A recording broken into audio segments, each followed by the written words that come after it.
केंद्रीय मंत्री और लोक जनशक्ति पार्टी रामविलास प्रमुख चिराग पासवान ने बताया, भाजपा ने कल घोषणा की है कि दिल्ली विधानसभा चुनाव में देवली की सीट लोक जनशक्ति पार्टी रामविलास को दी गई है।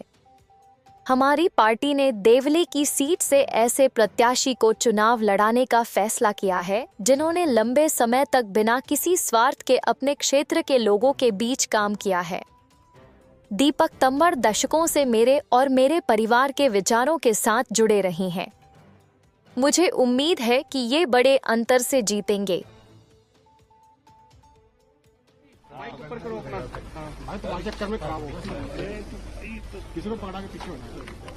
दिल्ली विधानसभा चुनाव में लोक जनशक्ति पार्टी रामविलास एनडीए गठबंधन के तहत हम लोग चुनाव लड़ने जा रहे हैं।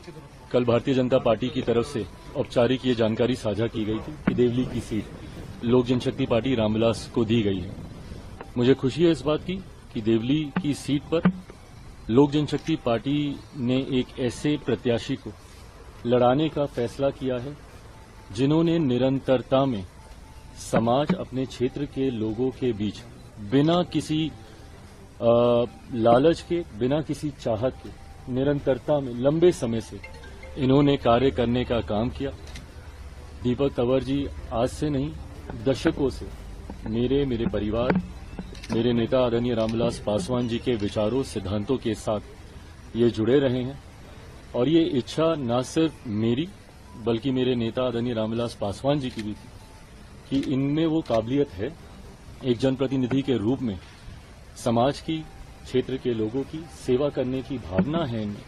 और इनको जरूर मौका मिलना चाहिए। मुझे खुशी है कि आज लंबे समय के बाद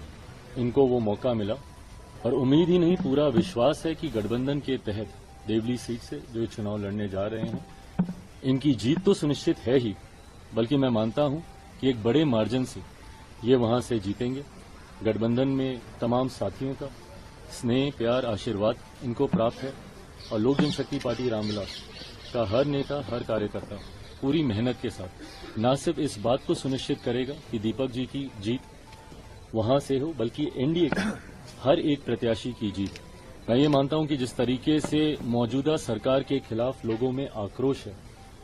पूर्व मुख्यमंत्री केजरीवाल जी की नीतियों से, उनके झूठे वादों से जिस तरीके से दिल्ली की जनता लगभग पिछले एक दशक से परेशान है, इस बार दिल्ली की जनता ने मन बना लिया है बदलाव का। प्रधानमंत्री आदरणीय नरेंद्र मोदी जी की सोच वाली सरकार इस बार दिल्ली में बनेगी और मैं मानता हूं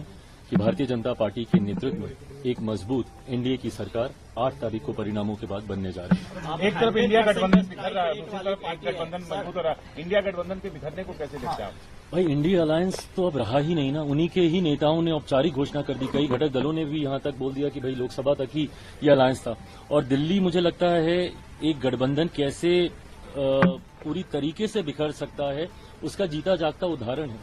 जहां आम आदमी पार्टी, कांग्रेस, ये सारे प्रमुख दल इंडिया अलायंस को मजबूती देने के लिए एक साथ आए थे, आज एक दूसरे के सामने लड़ रहे हैं और उसमें बाकी के जो बचे हुए घटक दल हैं, कोई इसका साथ दे रहा है, कोई उसका साथ दे रहा है। तो ये एकता तो इंडिया अलायंस में कभी थी ही नहीं, क्योंकि महत्वाकांक्षी नेताओं का, महत्वाकांक्षी दलों का ये गठबंधन था। ऐसे में एनडीए का स्वरूप निरंतरता में और मजबूत होता जा रहा है। झारखंड में भी आपने देखा, हम लोगों ने मिलकर वहां पे चुनाव लड़ने का काम किया। दिल्ली में भी जनता दल यूनाइटेड हो, भारतीय जनता पार्टी हो, लोक जनशक्ति पार्टी रामविलास हो, मिलकर हम लोग चुनाव लड़ रहे हैं और मैं मानता हूं कि जिस तरीके से हरियाणा के परिणाम रहे, महाराष्ट्र के परिणाम रहे, उसी तरीके से एक लैंडस्लाइड विक्ट्री की ओर एनडीए और भारतीय जनता पार्टी बढ़ रही है।